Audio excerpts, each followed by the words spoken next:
तो ये जजमेंट भी यहाँ पे आ रहा है कि यदि आपके साथ कुछ चीज़ें गलत हुई हैं या फिर कोई भी फेज़ आपकी लाइफ में गलत रहा है तो उसमें आपको जजमेंट दिया जा रहा है। एंड वो जजमेंट किस तरीके से दिया जा रहा है, आपकी लाइफ में आपको बहुत सारी विक्ट्रीज देकर, सक्सेस देकर, सेल्फ कॉन्फिडेंस आपका बढ़ाकर, लोगों के बीच में आपको प्रसिद्धि दिलाकर उस में आपको जजमेंट दिया जाता है। एंड ये सबसे बड़ा जजमेंट होता है डिवाइन का।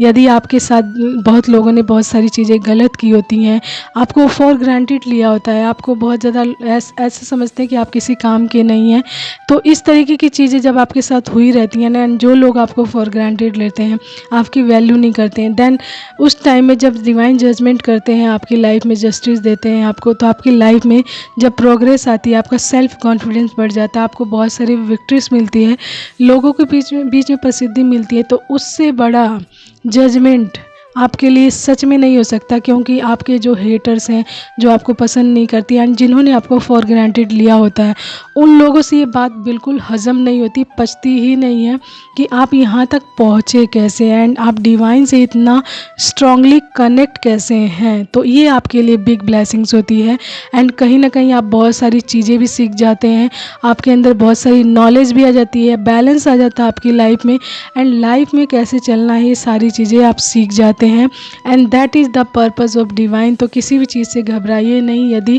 थोड़ी बहुत मुश्किलें आती हैं तो वो उसके पीछे कोई ना कोई पर्पस अवश्य ही होता है। ओके, तो डरिए बिल्कुल नहीं किसी चीज़ से, अपने आप को सरेंडर कीजिए। यदि बहुत ज़्यादा दिक्कत हो रही है, परेशानी हो रही है, तो उस चीज़ को आप ईश्वर के आगे सरेंडर कर दीजिए, फिर ईश्वर देखेंगे कि आपको कैसे सिखाना है एंड कैसे उस मुश्किल से आपको बाहर निकालना है। ओके, तो आपसे मैसेज जितना रेजोनेट करे उतना ही लीजिएगा। चलिए एक दो मैसेजेस देख लेते हैं फटाफट।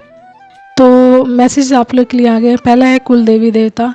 तो आपको अपने कुल देवी देवता का नाम लेना चाहिए, उनको पूजना चाहिए, हमेशा अपनी प्रार्थनाओं में रखना चाहिए एंड उनके रिचुअल्स के अकॉर्डिंग उनकी पूजा वैसे ही करना चाहिए, चाहे आप कहीं भी हो। ठीक है, उसके बाद है लव यू। तो मे बी आपके पर्सन की तरफ से, ये जिनको आप जानते हो उनकी तरफ से आ रहा है ये आपके लिए लव यू।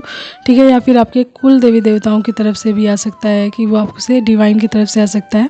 ठीक है, उसके बाद है हीलर। तो मे बी आप हीलर्स हो सकते हैं, किसी न किसी तरीके से लोगों को हीलिंग प्रोवाइड करते हो आप। ठीक है, लक। तो आपका लक आने वाला है बहुत ही मतलब ग्रैंड सक्सेस के साथ आ रहा है, बहुत बड़ी विक्ट्री के साथ आ रहा है ये लक आपकी लाइफ में।